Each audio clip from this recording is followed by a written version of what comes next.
Whew. Bro, it's a nice day today. We're getting a run in. Got some new earbuds, so we're gonna test it out. See what the mic is on these. Usually the mics on these things are kind of rough, so I don't know. We're gonna test it out, see how this video pans out. And we're gonna continue our run.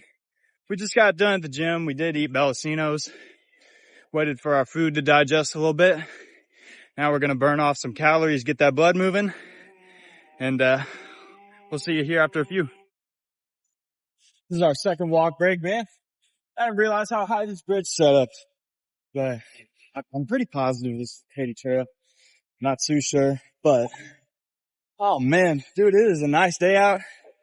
Dude, if you're in Missouri, bro, take time to get outside, go do something when the weather is nice, because tomorrow, next thing you know, it's going to be fucking freezing. That's just how Missouri works there. I would say, like, living in the Midwest, dude, it's a lot different, I would say. Like, when you go to, like, bigger cities, you go down by the coast, man, it's just nice. Everything's nice all the time, every day. Sunshine and rainbows is what it seems like, at least. But when you're in Missouri, or when you're in, you know, kind of in the central area, bro, dude, we seen some northern lights the other day, but look at all those buildings over there. Bro, it's just a beautiful sight. Like, over time, dude, I've just become more appreciative to see what God has to offer for me. Like, being able to just look out and, like, whether it be industrial, whether it be, you know, something you don't care to see for, bro, just appreciate it. Like, the oxygen going into your lungs, getting moving, your blood rushing. Man, this is where it's at. And I have noticed over time, I've become pessimistic over life. You know, being 20, you go through some shit in your life and you're just like, damn, bro, like, I just start getting over emotional and mad about stuff for no reason. But then you realize, like, that tacks on to your aging, bro. But the more you're happy, the more you smile, the more you say, oh, that's something. It gets better over time. So, compound effect, if you know what I mean. So, a little story I figured I'd be honest about. I was investing in this thing called Pulse Chain, and nothing against the ecosystem, nothing against Richard Hart, bro. I truly believed in the ecosystem and stuff like that. And I'm not saying it's not going to succeed. I think it's a layer 1 blockchain now, and it's an Ethereum fork. So what you can do is you can trade the incentive, you can trade PLS, you can trade Hex, all that, all their tokens on their ecosystem, and they got plenty of meme coins, stuff like that. But I have learned that you got to be careful when interacting with new blockchains. Like, if you're not careful on what you're signing, this is regarding any blockchain. If you're not careful on what signature request you're signing, and you're not too sure on what phishing scams are kind of out there. Like, for instance, when I was interacting with Pulse Chain, and there was a lot of phishing scams, because there would be people on Twitter, they'd be on Twitter and they'd post like fake landing pages and they try to get you to connect your wallet. So you got to be wary of those. I lost over 40 grand in one phishing scam. And if you're not paying attention to that type of stuff, you can get hit with a phishing scam and it's not going to be good. But we are kind of recovering from it. You got to be careful with crypto when getting into it.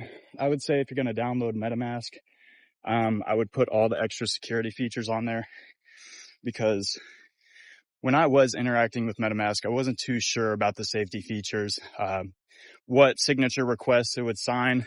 They need to have something where they need to implement signature request approvals instead of just clicking on it. I would say you'd have to go through a verification process, like 3 times, double check, like, are you sure you want to sign this? Because my voting poll was, I was trying to vote and I connected my wallet.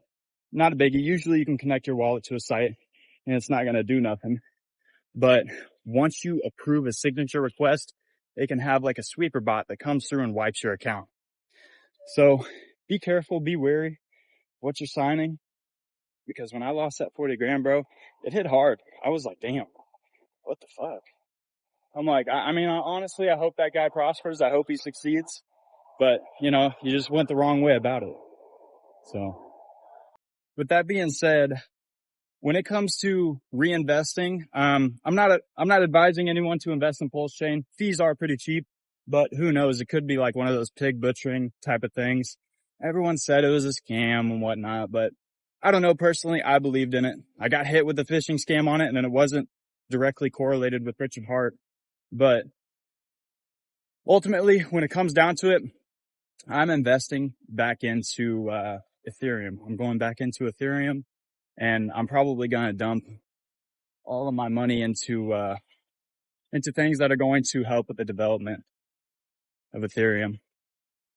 Overall, I've tried to. I had my dad invest about $4,000 into VXV, and so getting back into Ethereum, I would invest in VXV.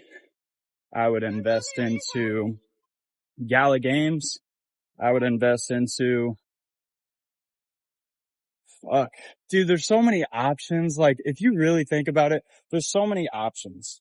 All right. So this is just personal opinion. It's a little windy out here, but let me tell you something.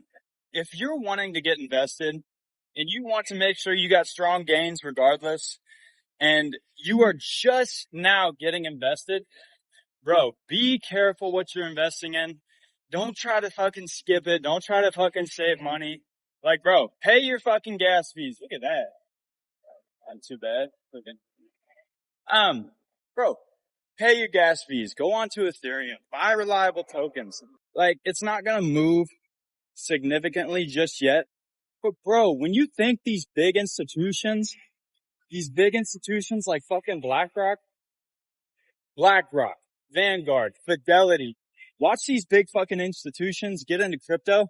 I promise you, you're going to see your crypto reach highs you've never seen before when trillions of dollars move into these. What happens when our global financial system switches to a Bitcoin gold standard? Bet you never heard that before. If you've never heard that before, that was off the top of my head. What if we switch to a Bitcoin gold standard, digital gold? I don't believe in Bitcoin. I don't believe in Bitcoin. Like, I can't even lie to you. Like, I don't believe in Bitcoin to a point of, like, I think it's going to be life-changing wealth. I believe in Bitcoin to, yeah, maybe you can make a couple $1,000s off of it if you're a small investor. Probably not millions. There ain't no fucking way. Now, if you want to go smaller cap tokens, if you invest in ERC20 tokens, XRP is not going to make you a fucking millionaire.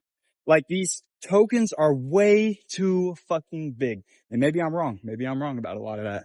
But I'm not saying go for fucking shitcoin pumps.